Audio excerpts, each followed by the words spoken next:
Ito yung bahay na pag nakita mo sa actual, masasabi mo na ang ganda ng space planning. Nice talaga yung layout ng property na to. Modern 3-story house na may roof deck, may 3-car garage. At pagpasok mo, impressive ang double height ceiling. Ang ingrande ng bahay. Meron tong lot area na 252 square meters.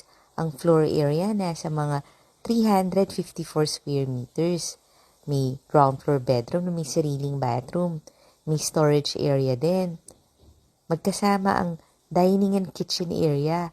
Meron pang 8-seater dining set. May open lanay. Tapos regular size yung kitchen. May daily kitchen pa. Kaya panoorin mo yung full house tour nito sa YouTube channel ng Home Search Philippines para makita mo yung price and full details. Pati yung second floor, pati yung third floor na may malaking roof deck. Follow and subscribe ka na ha kasi dito mo makikita ang dream house mo.